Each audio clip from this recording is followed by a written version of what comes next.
ہم عموماً دیکھتے ہیں کہ اذان کے دوران جب اشہدو ان محمد رسول اللہ پڑھا جاتا ہے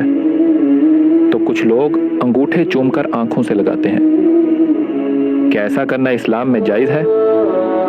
اور کیا اس کی کوئی دلیل موجود ہے؟ کیا عرب ممالک جیسے سعودی عرب میں ایسا کیا جاتا ہے؟ کیا نبی کریم صلی اللہ علیہ وآلہ وسلم کے وقت میں بھی ایسا کیا گیا تھا؟ یا پھر یہ کوئی ایجاد اور بدعت ہے؟ اس معاملے کی حقیقت کیا ہے؟ اور جب سیدنا عمر رضی اللہ تعالیٰ عنہ کے سامنے نبی کریم صلی اللہ علیہ وآلہ وسلم کے اسم گرامی کو سن کر انگوٹھے چومنے کی بات ہوئی تو آپ کا رد عمل کیا تھا؟ آئیے ان تمام سوالات کے جوابات اس ویڈیو میں جانتے ہیں، اور یہ بھی جانتے ہیں کہ اہل بیت رسول صلی اللہ علیہ وآلہ وسلم کا اس پر کیا موقف ہے۔ بسم اللہ الرحمن الرحیم۔ نبی کریم صلی اللہ علیہ وآلہ وسلم کے نام مبارک کو سن کر انگوٹھے چوم کر آنکھوں سے لگانے کے حوالے سے لوگوں میں بہت تشویش پائی جاتی ہے، جس کی بنیادی وجہ یہ ہے کہ لوگ اس عمل کے پس منظر سے واقف نہیں ہیں۔ اللہ سبحانہ و تعالیٰ نے ارشاد فرمایا، اے نبی، بے شک ہم نے آپ کو گواہی دینے والا اور خوشخبری سنانے والا اور خبردار کرنے والا بنا کر بھیجا تاکہ تم لوگ اللہ اور اس کے رسول صلی اللہ علیہ وآلہ وسلم پر ایمان لاؤ اور اللہ کے رسول کی بے حد تعظیم و تکریم کرو اور صبح و شام اللہ کی تسبیح کرو۔ اس آیت مبارکہ سے معلوم ہوا کہ اللہ سبحانہ و تعالیٰ نے ہمیں نبی کریم صلی اللہ علیہ وآلہ وسلم کی تعظیم و تکریم کا باقاعدہ حکم دیا ہے اور اسے واجب قرار دیا ہے، جیسا کہ آپ صلی اللہ علیہ وآلہ وسلم کی محبت بھی واجب ہے۔ اگر صحابہ کرام میں سے کسی نے نبی کریم صلی اللہ علیہ وآلہ وسلم سے سب سے زیادہ محبت کی تو وہ بلا شبہ آپ کے یار غار اور خلیل سیدنا ابو بکر صدیق نے کی۔ سیدنا ابو بکر صدیق رضی اللہ تعالیٰ عنہ کے حوالے سے طریقہ برہانیہ کے شیخ طریقت اور اہل بیت کے امام سیدی امام فخر الدین الشیخ محمد عثمان عبدہ البرہانی نے اپنی معروف کتاب تبریۃ الذمہ فی نصح الامہ میں یہ روایت نقل کی ہے، جس میں آپ فرماتے ہیں کہ ایک دفعہ سیدنا ابو بکر صدیق رضی اللہ عنہ آپ صلی اللہ علیہ وآلہ وسلم کے پاس بیٹھے تھے اور اسی دوران اذان ہوئی۔ جب مؤذن نے اشہدو ان محمد رسول اللہ کہا تو سیدنا ابو بکر صدیق رضی اللہ تعالیٰ عنہ نے اس کلمہ کو دہرایا اور آپ صلی اللہ علیہ وآلہ وسلم کی محبت اور تعظیم میں شہادت کی انگلیوں کو چوم کر آنکھوں پر لگایا۔ آپ صلی اللہ علیہ وآلہ وسلم نے جب یہ دیکھا تو آپ کو اپنے خلیل کی یہ ادا بہت پسند آئی،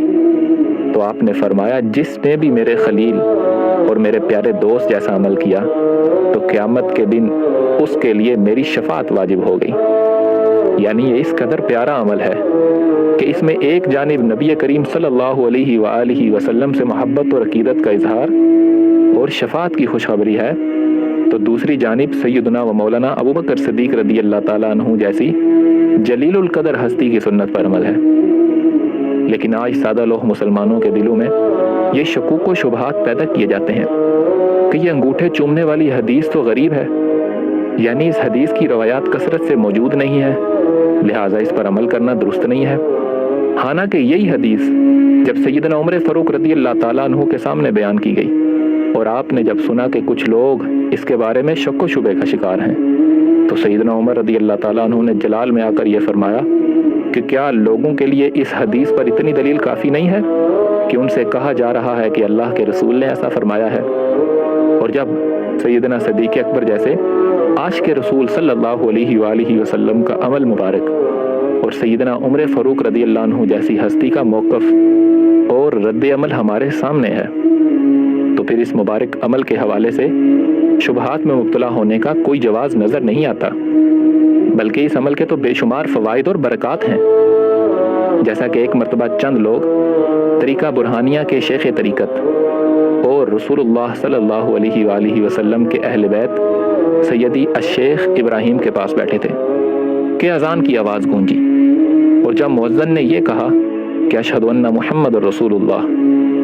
تو لوگوں نے انگوٹھوں کو چوم کر آنکھوں سے لگایا۔ سیدی الشیخ ابراہیم نے ان سے پوچھا، تم لوگ کیا کر رہے ہو؟ تو انہوں نے عرض کی کہ ہم نے ایسا اس لیے کیا کہ کہ حدیث شریف میں اس عمل کی بڑی فضیلت آئی ہے۔ اس پر سیدی الشیخ ابراہیم رضی اللہ تعالیٰ عنہ نے فرمایا کہ اگر تم لوگوں نے انگوٹھے چومنے سے پہلے یہ دعا کی ہوتی کہ اے اللہ میں تجھ سے اس راز کے وسیلہ سے مانگتا ہوں جو تیرے اور آپ صلی اللہ علیہ وآلہ وسلم کے مابین ہے، اور اس محبت کے وسیلہ سے مانگتا ہوں جو تجھے اپنے حبیب سے ہے اور جو آپ صلی اللہ علیہ وآلہ وسلم کو تجھ سے ہے، کہ تو مجھے اندھے پن کے شر سے بچا لے، اور پھر اپنے انگوٹھوں پر پھونک کر انہیں اپنی آنکھوں پر لگایا ہوتا تو اللہ تمہیں ظاہری اور باطنی اندھے پن سے محفوظ فرما دیتا۔ لہٰذا اہل بیت رسول صلی اللہ علیہ وآلہ وسلم کے ہاں یہ عمل نہایت پسندیدہ ہے۔ جہاں تک اس سوال کا تعلق ہے کہ آیا یہ عمل سعودی عرب یا دوسرے عرب ممالک میں کیا جاتا ہے، تو عرب ممالک میں یہ عمل 1400 سال سے جاری ہے، بلکہ پوری امت کے عقیدتوں کا مرکز مدینہ طیبہ میں مسجد نبوی شریف کے اندر جب روضہ رسول کے پاس اذان دی جاتی ہے تو مؤذن کے پاس بیٹھ کر خود مسجد نبوی کے امام بھی آپ صلی اللہ علیہ وآلہ وسلم کی تعظیم میں اپنے انگوٹھے چوم کر اپنی آنکھوں سے لگاتے ہیں۔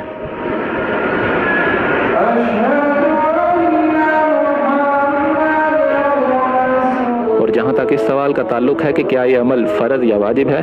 تو جان لیں یہ عمل مستحب یعنی پسندیدہ ہے۔ جو بھی اسے کرے گا وہ اس سے برکتیں سمیٹے گا، اور اگر کوئی نہ کر سکا تو اسے گناہ نہیں ہوگا،